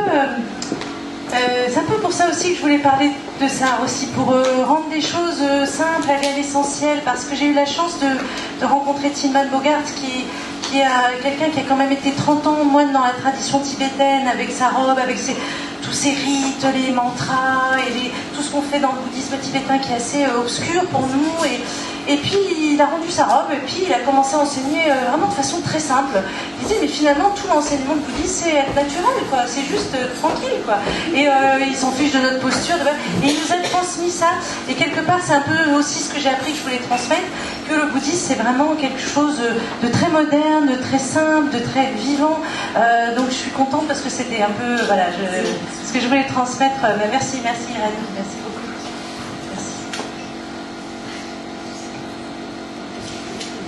Oui. Coucou, papa. Un petit mot 17 balles. Moi, je vais te poser une question pour savoir, pour avoir ton avis sur quelque chose. Le jour, j'ai posé à Frédéric Lenoir dans une conférence. Oula. Mais j'ai pas de réponse. Hein. Ah, d'accord. Pour lancer une interrogation. C'est la notion de inconditionnel, joie inconditionnelle, amour. Et Tishnada, il dit que c'est un modèle, il dit les choses se manifestent quand les conditions sont réunies. Oui. Donc moi, tu bugs, oui. Je bug un peu oui. là, et voilà, et je veux voir. Ouais, je vois ce que tu veux dire. Parce qu'en plus, j'avais lu au début la conclusion de mon livre où je dis que finalement, les gens, quand ils ont les bonnes conditions, eh ben, ils sont plus heureux. Et notamment les conditions d'amour et tout ça. Mais c'est plein de paradoxes en fait, tout ce chemin, moi depuis le début, c'est que des trucs comme ça. Ah, mais il faut rien vouloir, ouais, mais il faut réciter ses mantras. Ah bon, oui, mais il faut être dans l'instant, mais il faut quand même se fixer quand même de la discipline. Voilà, donc il n'y a que des trucs comme ça où tu bugs. Mais moi je dirais, pour répondre à cette question du conditionnel, pas conditionnel, justement sur la question du psychothérapeute, je dirais qu'au début, on a besoin de certaines conditions pour pouvoir se détendre. Et le thérapeute, il est là par étapes. Une des qualités du Bouddha, c'est de s'adapter aux disciples et d'adapter son enseignement en fonction des gens là où ils en sont. Donc au début, quand on est thérapeute, si on sent que la personne elle a des défenses et des protections, on ne va pas attaquer d'un bloc. On va lui donner un climat dans lequel elle va pouvoir commencer à s'exprimer, à se sentir à l'aise, à avoir envie de revenir, à se sentir en confiance. Et c'est pas ça qui va être la voie ultime. Donc on donne des conditions, tu vois, puis après... l'éveil ultime, naturel, les personnes qui ont capté la nature de l'esprit et de la réalité, il n'y a plus de conditions parce qu'il n'y a plus personne. Il n'y a plus... non, c'est un peu flippant, mais c'est quand même un peu ça. Il y a ce qu'on voit là, la pièce, le truc, tout ce que tu penses et tout ça, ça n'existe pas. Donc après, dans le bouddhisme, il y a deux niveaux de réalité. On parle de la réalité relative et la réalité ultime. Et donc, dans la réalité relative, on est dans le conditionnel et on va donner de l'amour conditionnel, on va bien manger, on va faire son yoga. C'est nécessaire pour pouvoir commencer à atteindre certains stades de conscience. Mais dans la réalité ultime, il n'y a même plus besoin de quoi que ce soit. Là même, le temps n'existe pas. Par exemple, bon c'est dommage, je tiens le micro, mais on fait comme ça, si je fais le son, là il est apparu, il a disparu en même temps. Donc qu'est-ce que tu veux faire quelque chose avec ce son, raconter? Et Trinley, dont je vous ai donné l'enseignement, il dit carrément, il parle de la nature de la réalité, il dit mais finalement même quand on a conscience de quelque chose, c'est comme les étoiles, au moment où on en a conscience, ça n'existe déjà plus. En fait, dès qu'on a commencé à avoir une conscience de la chose, elle est déjà antérieure, la réalité. Donc en fait, tu vois, donc tout ce qu'on peut se raconter, qui nous met à l'aise, etc., c'est de la détente pour pouvoir pratiquer la concentration, etc. Voilà, ce serait ma réponse en fait. Réalité ultime, réalité relative, et tu trouves ça dans les textes en fait. Voilà. Comme la flamme d'une bougie. Oui, la flamme d'une bougie. Elle est tout le temps différente, c'est jamais la même. C'est jamais la même, mais on peut avoir l'idée que c'est une bougie. Et pourtant, on dit c'est une bougie, mais c'est jamais la même bougie. La flamme, quand elle disparaît, on ne sait pas où elle est. Donc la nature de la réalité. Moi, j'ai goûté un temps quelque chose. Apparemment, c'est l'expérience de Lacton, j'ai su. Moi, j'existais pas, il n'y avait pas de forme, il n'y avait pas d'objet, je ne sais même pas combien de temps ça a duré. Alors, même là, on dirait que le fait que je puisse le raconter, c'est que c'était même pas encore la nature ultime de la réalité dans laquelle j'étais. Donc, bon. Mais quand même, ça m'a détendu, quoi. Je me suis dit, mais en fait, les gens qui m'énervent, qui m'agacent, ou qui me jugent, en fait, ça n'existe pas. Alors. Voilà. Donc, ça détend. Non, mais c'est ça, tu te détends. Plus t'avances, plus tu te détends. Tu fais finalement, la mort, mon corps, il n'existe même pas. Moi, je n'existe pas. Enfin, donc, on se détend parce qu'on déconstruit, mais on n'est pas encore dans l'éveil, voilà. C'est une tentative. Voilà. Oui. Du coup, ce que j'ai du mal à conceptualiser, mais c'est peut-être la source du problème, c'est l'équation entre la libération, qui est le but du bouddhisme, et l'ajustement psychologique, qui est plus le but de la psychothérapie. Alors, effectivement, je me dis on peut jouer sur les deux niveaux en même temps. La question, c'est quel est toi comment tu as intégré ça Voilà, c'est une bonne question, ça me permettrait de parler de vraiment comment j'ai construit ça et comment je travaille avec des patients. J'avais parlé de quelques petits cas cliniques, donc des toutes petites, comment on appelle ça, des vignettes cliniques, voilà, c'est ça. Toutes petites vignettes cliniques pour répondre un petit peu, ce sera plus concret, on le verra plus. Alors par exemple...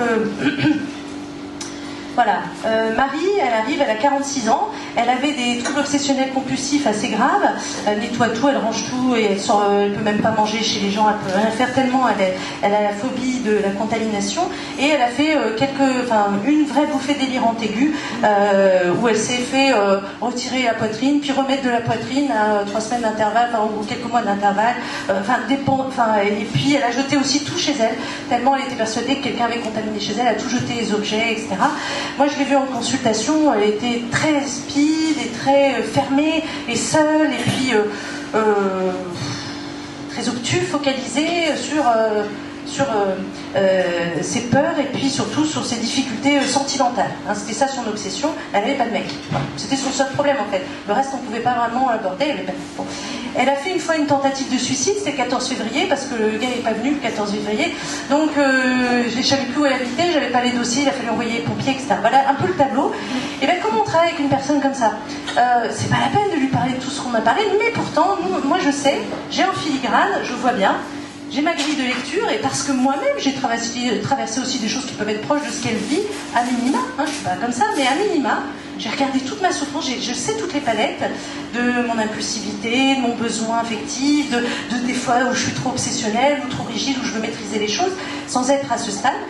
Et donc j'ai cette grille de lecture, et je me dis voilà, comment, moi je sais, quand je vois sa souffrance, je sais qu'elle est pas dans la réalité, qu'elle est obtuse, qu'elle a des schémas dysfonctionnels, qu'elle veut défendre son ego, qu'elle est dans l'orgueil aussi d'une certaine manière, c'est toujours la faute des autres, qu'il y a une forme de paranoïa, etc.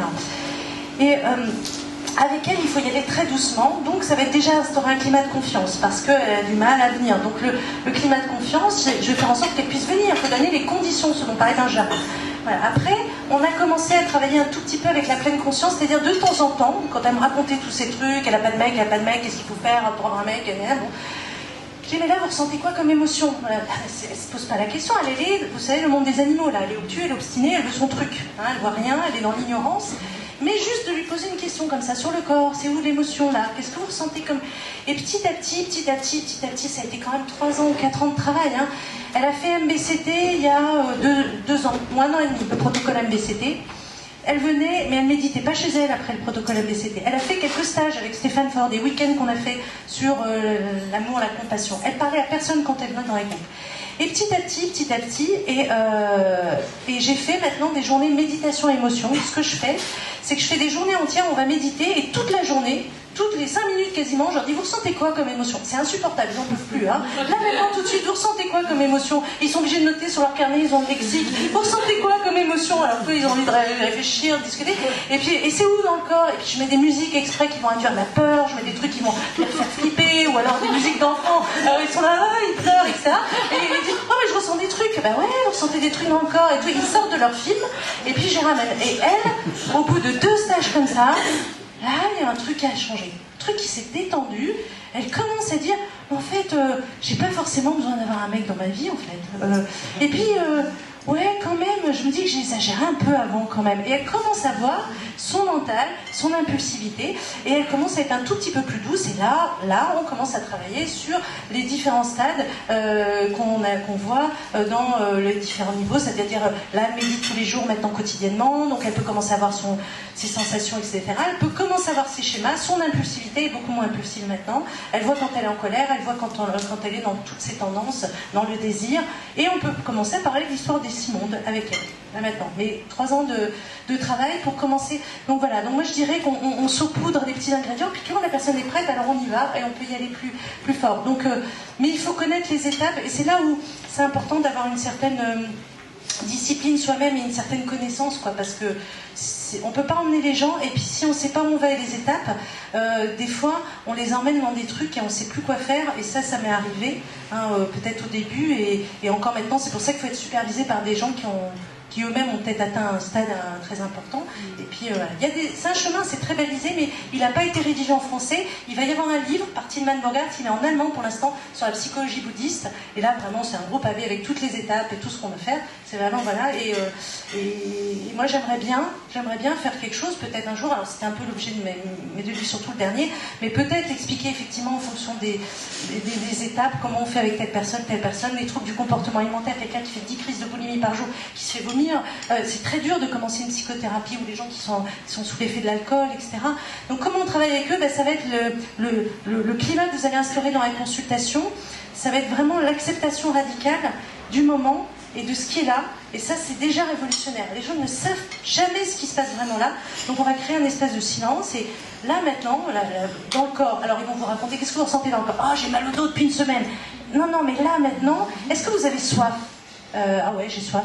Voilà, ça y est, on est dans le corps. Des petites questions comme ça, et voilà, donc c'est comme ça que je travaille. Donc je sais pas si ça répond un peu à votre question, mais c'est un peu difficile de tout dire, voilà. Mais ah oui, non, mais je sais, la question c'était la différence entre psychothérapie et aller vers l'éveil. J'ai cru comprendre qu'il y avait cette question. C'était 2 buts différents.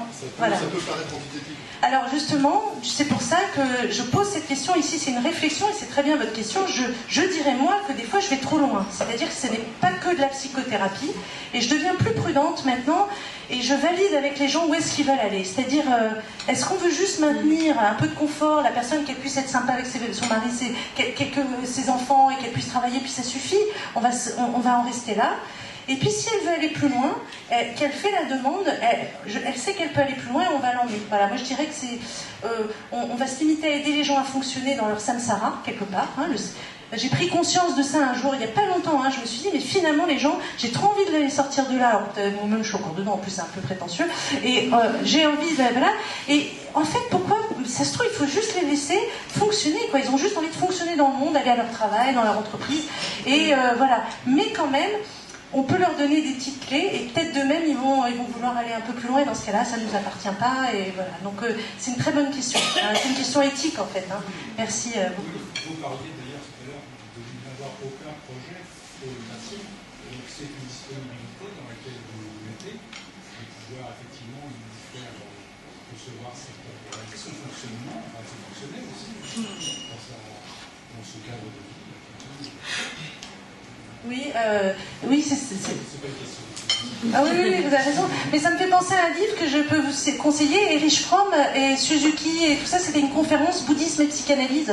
Extraordinaire ouvrage, hein, c'était un séminaire. Et Suzuki répondait à ça, et Erich Fromm répondait à cette question de la place du thérapeute qui en fait devient un miroir, en fait. Il n'intervient pas et il n'a pas de projet. Mais lui, il est plutôt de version psychanalyste. Et c'est, je pense, ça l'éthique, hein, ne pas avoir de projet pour l'autre, mais c'est pas évident. Et c'est c'est pas évident, mais c'est là où la question de l'amour pour moi est une clé, parce que notre attitude va être celle de permettre, en fait, de donner le terreau, juste de donner un espace où la personne peut se déployer. Mais ça, c'est un travail. Moi, personnellement, j'étais pas tout le temps... j'avais des projets, etc. Enfin, et je travaille encore pour permettre vraiment pas, moi, de projeter quelque chose sur l'autre. C'est d'avoir aucune idée sur ce qui est bien, ce qu'il faudrait, enfin, parce que moi, quelque part, j'ai envie de les emmener quand même vers la méditation et tout. Et d'ailleurs, sur la pleine conscience, je viens de publier, là, sur mon blog, aujourd'hui, un article qui critique, ils disent que toutes les recherches de la pleine conscience, qu'est-ce que c'est que ce délire, on est trop enthousiaste, en fait, c'est basé sur pas grand-chose. Je l'ai mis volontairement pour freiner aussi le truc de, à un moment, faut pas non plus projeter une espèce de truc, c'est pas, il y a d'autres choses qui sont merveilleuses, hein, enfin, vous voyez, donc même ça, ouais, c'est pas évident, voilà. Question ? Oui. On voit beaucoup, enfin on entend beaucoup parler de la méditation, etc. Par exemple par Christophe André, Mathieu Ricard, enfin voilà. C'est la même façon de voir les choses ou pas ? Honnêtement, pas complètement, mais c'est pas parce que je me positionne, je dis moi, je sais, c'est pas le monde et je sais pas quoi, la compétition, c'est pas ça, c'est sur des points très précis que j'ai voulu moi développer, mais bon, comme ils disent, je sais plus dans quel monde qu'on veut avoir une longueur d'avance, alors je me dis des fois c'est peut-être ça, mais la question des traumatismes et la question vraiment de la souffrance,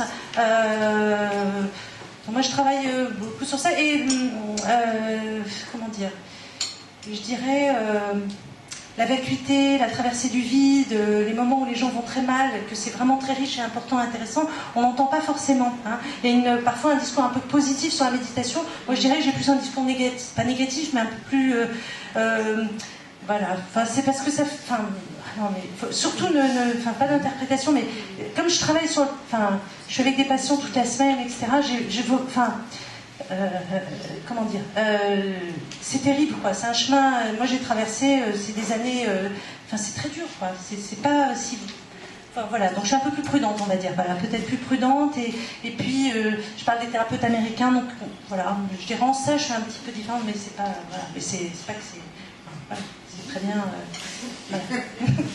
C'est en ce sens que c'est pas facile dans cette période-là, puisqu'il y a toutes sortes...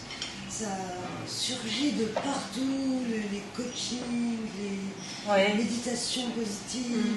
Et pour que quelqu'un d'extérieur s'y retrouve, bien sûr, fasse la différence, discerne, se fasse pas piéger par des charlatans parfois très, très calculateurs, très intelligents. Oui. Donc voilà, donc il faut faire comment aider les gens à savoir trouver les vrais formateurs, comme tout ce qui vient par exemple de David Servan-Schreiber, ce qui est vraiment authentique. Oui, mais le problème quand on commence à être là-dedans, on devient fou.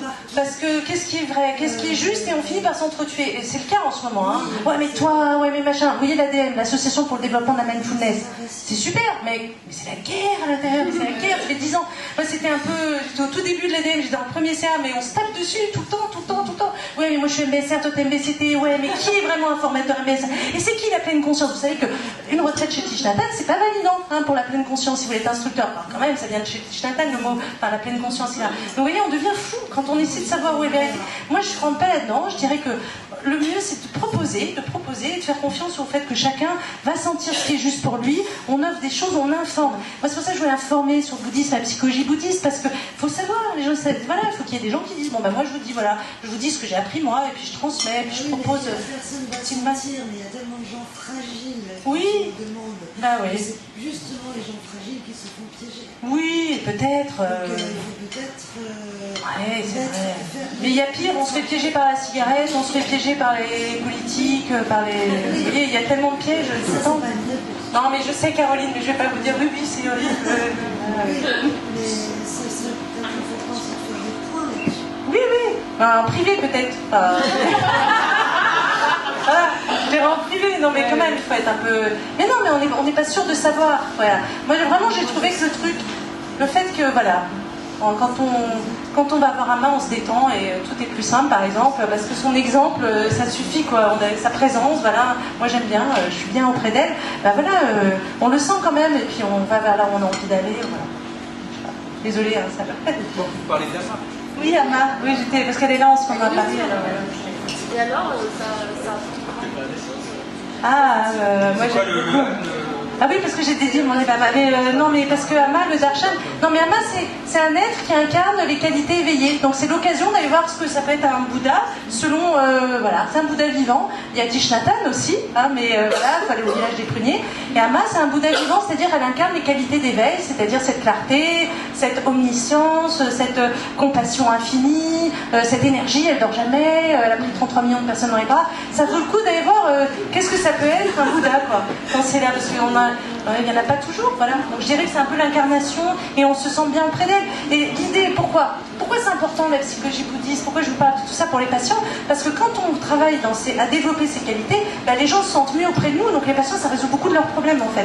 Tout d'un coup, les gens aiment être avec eux, leur travail, on leur offre des opportunités. Moi j'ai vraiment vu des gens qui ont fait ce chemin, leur vie s'est transformée. Elle s'est transformée pas parce que ils ont fait un miracle, c'est parce qu'eux-mêmes se transformant, ils dégagent autre chose, rien que leur visage, ils sont comme ça au bout de l'idée, ils sont souriants, ils sont dans leur corps, ils sont là. Et donc ça vaut le coup de voir quelqu'un qui a les qualités. Donc Amma, pour moi, c'est un peu le... Ouais, voilà, c'est sympa de le voir en vrai. Voilà. Et alors Mère Teresa, ou des gens comme ça aussi? Oui, certainement. Ah oui, Amma, mais il y a Tishnatan, il y a François, je pense que c'est quelqu'un de chouette. Non, je sais pas, il y a quand même des personnages comme ça qui rigolent. Ah oui, c'est ça. Oui. Est-ce que ça peut être considéré comme le même... les gens sont le même? Oui, qu'un Bouddha? Je sais pas. C'est ça? Oui. Je sais pas si elle a... Oui. Non, mais vos questions, elles sont justes, parce qu'en fait, on dit que dans le soufisme ou dans la religion chrétienne, Jésus et Bouddha, enfin Jésus c'est un être éveillé, c'est que, en fait, tout le chemin spirituel, s'il est tourné vers le développement de l'individu, il est éthique. La religion, le problème, c'est quand elles ne sont pas tournées vers la question du travail de l'individu avec lui-même. Mais toutes les religions, on trouve des êtres éveillés dans la Kabbale. C'est un chemin extraordinaire, la Kabbale, pour aller rencontrer son monde intérieur et avoir une autre vision de la nature, de la réalité, par les apparences, quoi. Et dans le soufisme, il y a des Rumi, Ibn Arabi, c'était des êtres éveillés, voilà. Donc ces qualités, on peut tous les avoir dans toutes les cultures et on peut les travailler. Et ce que dit le bouddhisme, c'est que tout le monde pourrait arriver à être un Bouddha, comme Amma, comme Jésus. On peut tous. Il y en a qui sont nés comme ça, mais il y en a d'autres, ils ont besoin de travail, mais ils peuvent. Il y a Lama Gendun Rinpoche, qui est un Bouddha. Je pense qu'il n'a pas toujours été cet être, et on voit son dernier enseignement sur vidéo. Voilà, il est extraordinaire. On voit bien qu'il y a quelque chose qui émane de lui. Voilà, donc je ne sais pas si ça répond à votre question, mais en fait, c'est sublimer c'est une partie du travail. Mais parfois on peut s'oublier, donner aux autres, mais on est encore dans ces schémas d'abnégation et dans sa recherche de reconnaissance, son manque affectif. Et là, on va pas être un Bouddha, on va s'épuiser, être en burn-out, quoi. Vous voyez, non, mais c'est important cette question, parce que moi j'ai été dans le piège, de faire beaucoup. C'était ça l'enseignement, et j'étais à côté de la plaque. Il y avait quelque chose de... Oui, il y avait quelque chose que je manipulais d'une certaine manière et c'était pas fluide. Les qualités éveillées, c'est les qualités fluides et spontanées, c'est joyeux. Quand on fait les choses de façon joyeuse, on n'est pas dans un effort, c'est pas l'intellect qui nous guide. Et ça vaut le coup, vous imaginez votre vie, moi personnellement, mon exemple, c'est quand même ma vie plus fluide et plus joyeuse depuis quelques temps par rapport à il y a quelques années, et même des patients me disent vous n'êtes plus la même qu'avant, quoi. Donc j'ai vécu ce truc où voilà, ça se... mais voilà, on va toujours plus loin. Et voilà. Donc, okay. Après des années de pratique. Ouais, voilà. Une retraite solitaire, ça je peux vous conseiller de faire ça aussi. Voilà. Est-ce qu'il y a d'autres questions? Oui. C'est peut-être aussi ne pas être dupe, même dans l'oubli de soi, on se rapproche quand même à une personnalité. Ouais. C'est ça. Peut-être justement le nœud du problème, c'est cette identification à ce qu'on soi. Ouais. C'est ça. Et alors, effectivement, vous avez raison, c'est vraiment ça, ne pas se mentir à soi-même, mais se voir tel que l'on est. C'est l'enseignement, il y a même un ouvrage du Dalai Lama, se voir tel que l'on est. C'est ce qui est le plus difficile, de se voir tel que l'on est. Hein. C'est vraiment de voir les choses telles qu'elles sont, de regarder en face son propre orgueil, sa propre colère, ses propres tendances, parce qu'on est dupe. Mais si effectivement, c'est là où je parle de la sangha, si la sangha permet ça, c'est quand même plus facile d'avancer quand les autres sont d'accord que vous soyez râlé pâquerette et que vous fassiez n'importe quoi et que vous admettiez que vous avez été orgueilleux. Si les autres disent ah ouais, t'as été vachement orgueilleux, hein, c'est grave comme t'es orgueilleux, c'est différent de dire ah ouais, bah, t'avances dans ton orgueil, moi aussi, et là vous voyez, on sent qu'on peut y aller et travailler.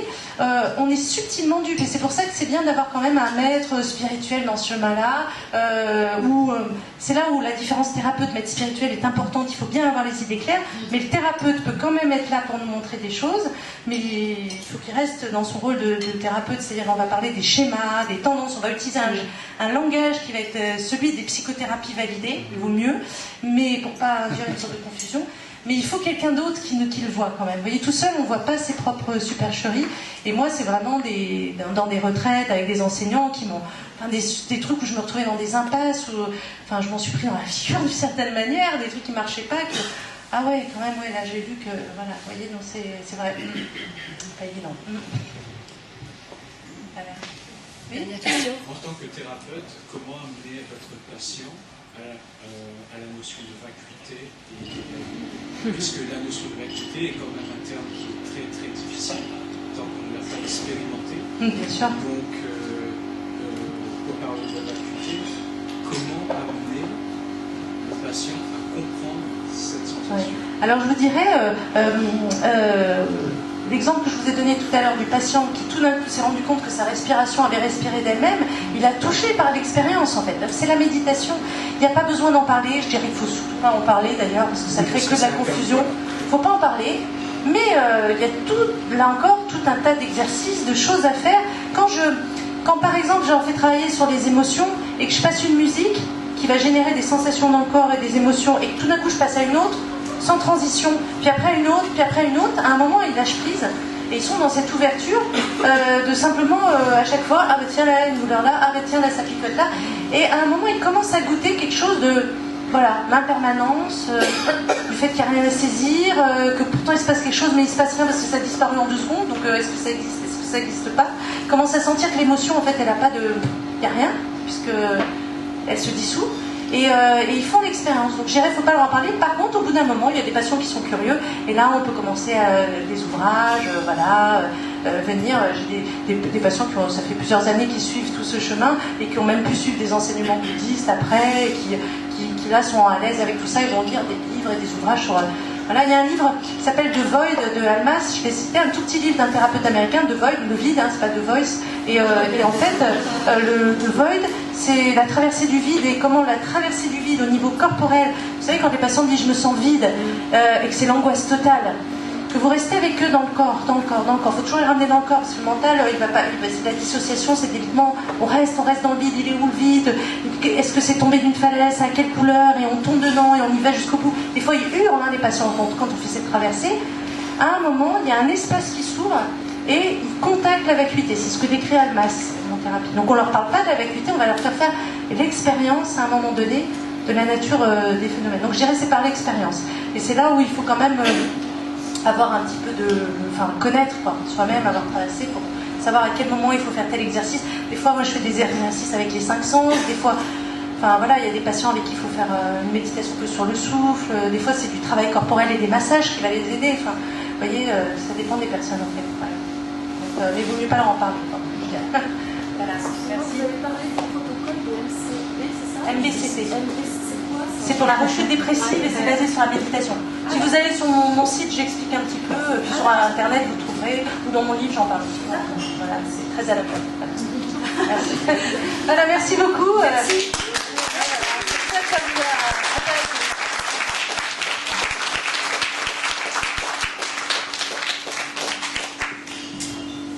Merci beaucoup Yasmine. Merci pour ta présence.